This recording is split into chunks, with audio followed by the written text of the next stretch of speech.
Hi friends, welcome to my channel. बहुत बहुत स्वागत है आप सभी का। तो फ्रेंड्स, आज हम एक नई मेडिसिन का रिव्यू देखेंगे। इस मेडिसिन के बारे में मैं आपको बताऊंगी, इसके यूजेस, डोसेस, बेनिफिट्स, आप इस मेडिसिन को कैसे यूज कर सकते हैं। और बच्चों में देने वाली दवाई है तो आपको बच्चों को देते वक्त किन किन बातों का ध्यान रखना है, इसकी इफेक्ट, साइड इफेक्ट, कंपनी से लेके प्राइसिंग तक आज हम इसका पूरा रिव्यू देखेंगे।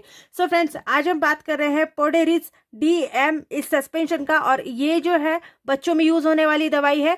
बच्चों में होने वाले जो भी इन्फेक्शंस होते हैं इनको कम करने के लिए डॉक्टर इस दवा का इस्तेमाल करते हैं। निमोनिया का इन्फेक्शन जो होता है, फेफड़ों के इन्फेक्शंस कहते हैं इसको, नाक का इन्फेक्शन हो, कान के इन्फेक्शन हो, यूरिन इन्फेक्शंस हो, मूत्र मार्ग के जो भी इन्फेक्शंस होते हैं बच्चों में, त्वचा के इन्फेक्शंस हो, बच्चों की हड्डियों के इन्फेक्शन हो, या फिर ब्लड इन्फेक्शन हो, हार्ट इन्फेक्शन हो, इस तरह के किसी भी इन्फेक्शन के लिए, इसको कम करने के लिए डॉक्टर इस सस्पेंशन का इस्तेमाल आपके बच्चों के लिए करते हैं। तो बहुत ज़्यादा यूज़ होने वाली दवाई है और एंटीबायोटिक है, तो बच्चों को बहुत जल्दी ठीक भी कर देती है और बहुत ज़्यादा असरदार दवाई है। सो फ्रेंड्स, ये जो है लंबे समय तक आपके बच्चों को आराम देगी और चंद घंटों में इसका आराम जो है वो आपको दिखाई दे सकता है। इसका यूज़ जो है, बेनिफिट जो है, ये आपको दिखाई देता है। ये एक एंटीबायोटिक है। ये बैक्टीरिया के जो भी प्रोटेक्टिंग कवच होते हैं इनको बनने से रोकती है और बैक्टीरिया के सेल वॉल मतलब प्रोटेक्टिंग कवच के निर्माण को ये रोक देती है। इसका कोर्स जो है ये पूरा लेना बहुत ज़्यादा ज़रूरी है। अगर आप बच्चों में दे रहे हैं तो आपको ध्यान रखना ज़रूरी है कि कोर्स को पूरा लीजिए। जितना भी डॉक्टर आपके बच्चों में इसको लिख रहे हैं उतना पूरा देना ज़रूरी है। इसके लिए डॉक्टर की प्रिस्क्रिप्शन भी बहुत ज़्यादा ज़रूरी है, क्योंकि बच्चों में यूज़ होने वाली दवाई है तो किसी भी तरह का आपको रिस्क नहीं लेना है। और साथ ही में इसको बीच में से अगर आप बंद कर देंगे तो बैक्टीरियल इन्फेक्शन जो है वो वापस आने का बहुत ज़्यादा खतरा बना रहता है। तो बच्चों को दे रहे हैं तो कोर्स को पूरा देना ज़रूरी है। इसमें कुछ साइड इफ़ेक्ट के तौर पर आपके बच्चों में अगर दस्त होते हैं तो ये एक नॉर्मल साइड इफ़ेक्ट है। अगर 2 से 3 दिन से ज़्यादा भी आपके बच्चों में दस्त रहते हैं तो आपको डॉक्टर को दिखाने की ज़रूरत है।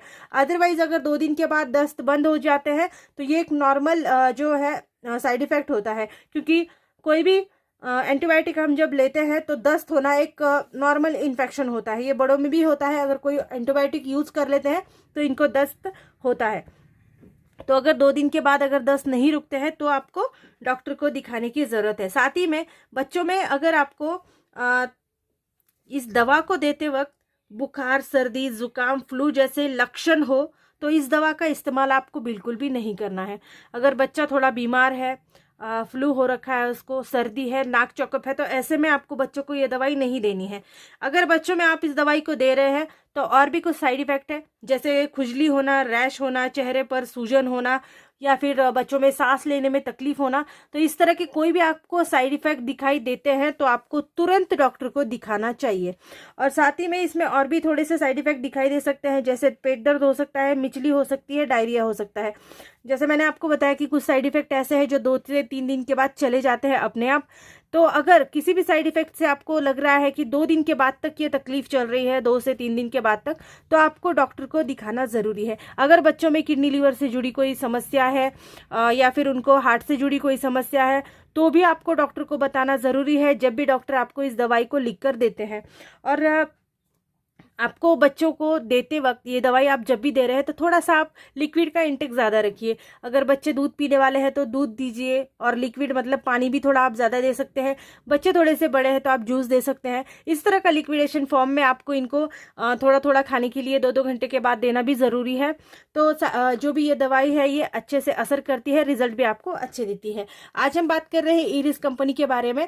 और यहाँ पर आपने देखा है कि यह पीडियाट्रिक यूज़ है, मतलब ये दवा जो है ये मुंह से, और पतली दवा है, मुंह से लेने वाली दवा है। और इसके अंदर आपको एक थोड़ा सा स्प्रे भी मिलता है। अगर बहुत छोटे बच्चे हैं तो इसको ड्रॉप के हिसाब से देना पड़ता है। थोड़े से बड़े बच्चे हैं तो आपको एक मेजरमेंट कप मिलती है, उस हिसाब से देना पड़ता है।